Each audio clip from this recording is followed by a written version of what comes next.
You're tuned in to Q&A in Science, and I'm Currio, your host today. Hey Ariel, what are you doing here? Hello, Curio. So, look at this bottle of nickel. If you see, it's been kind of sitting here for some time, so there's some white stuff swirling at the bottom. Do you know what they are? What's that? They're actually microorganisms. What? Yeah, so basically they're bacteria. Oh, that's disgusting. Does that mean we'll all get sick if we drink it? No, absolutely not. If it was harmful, then no one would buy it, right? But have you heard about healthy bacteria? I think I heard about it on the TV this morning. What's it called? Good bacteria? Yes, so the proper term of it is probiotics.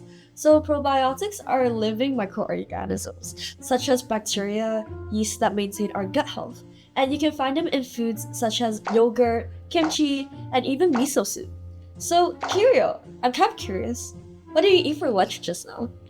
Uh, some burgers and fries at McDonald's. It's okay, Curio. Don't be guilty about it. But let's think about it, okay?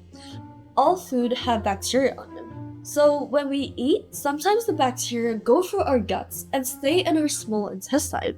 And these bacteria, they grow and they divide, and your guts become their new home. And that's why we call it microbiome, a tiny community of flora. Everyone's microbiome is kind of unique, like a fingerprint. That's fascinating. But Ariel, why ask me about my lunch?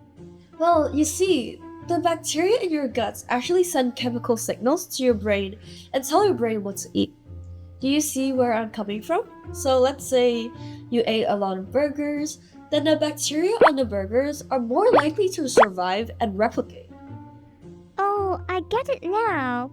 Does that mean the bacteria from my burger sends signals to my brain to ask my brain for even more McDonald's?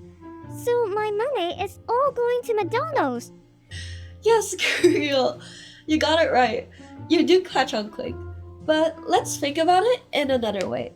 A more positive light, maybe. Let's say I eat more vegetables. Then the bacteria from those vegetables will grow in my guts and tell my brain to eat even more vegetables. Oh, then it's always just the first step that's difficult. Curio, don't make it sound like eating vegetables is that difficult.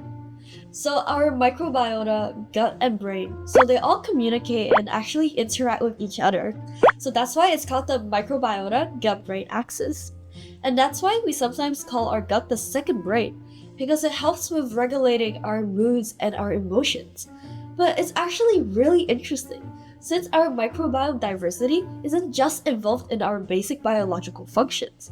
Let's think about it. If these bacteria can send signals to my brain and play a role in affecting what I eat, then there can be a lot more that our microbiome has been playing a role in. Really? What else is there? So, recently, a very big topic that microbiologists have been talking about is that our microbiome is actually related to not only our emotions, learning, but even having correlations with eczema and autism. Autism? Really? Yeah, so scientists noticed that many autistic patients they actually had problems with their guts. So they looked into it and they found that there are a lot of correlations in the type and prevalence of bacteria species with those with autism. So, in simpler words, they can observe a difference of autistic patients' microbiome compared to that of other people. But what does the bacteria even affect autism?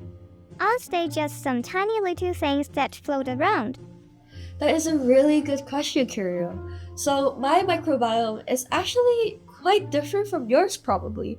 As we can see, we probably have different genes and we live in very different environments and we eat very different things.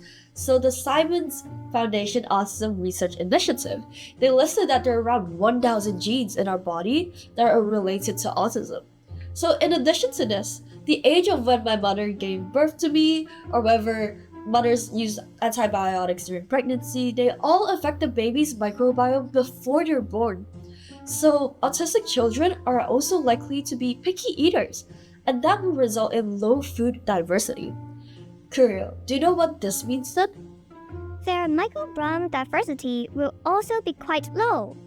That is correct. So let's think about it. What will happen if the diversity is too out of balance? Oh, I think I've heard about the term in a probiotics advertisement before. Dysbiosis. Good job, Curio. Yes, the proper term for it is dysbiosis. So it's defined as a disruption of the composition and function of our gut microbiome, causing our microbiome gut-brain axis to function a bit weirdly. Hence, some symptoms of autism can actually become even more severe, such as communication difficulties. If that's how it is, then we can just give such patients the right probiotics so that their gut flora can be restored. Well, yes, Kyria, that is a very good idea, and there have been many efforts to produce such products, but it's actually not that easy. Why so?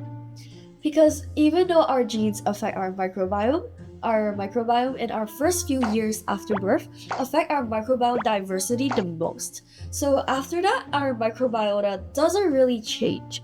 But it's not that we can't change it at all. Oh, that's pity. Does that mean I can eat at McDonald's now? I think my gut was quite healthy when I was 3 years old, since my mom decided everything I eat. Well, in terms of eating McDonald's, Curio, I think that's just a matter of self-discipline. And remember, not everything is black and white. And just because our microbiome is stabilized by our early years of growth does not mean that probiotics are not useful. Oh, what food with probiotics that you will recommend then? Let me think about my fridge. Yogurt, miso soup, kimchi, natto. These are all very common foodstuff that have a lot of probiotics in them. But Curio, remember that everything is a balance. A little bit of McDonald's wouldn't hurt at all. Got it. I think it's about time for lunch. Let's go get some natto and rice. You know what? I'm also kind of craving kimchi. So maybe I'll also buy that on my next grocery run.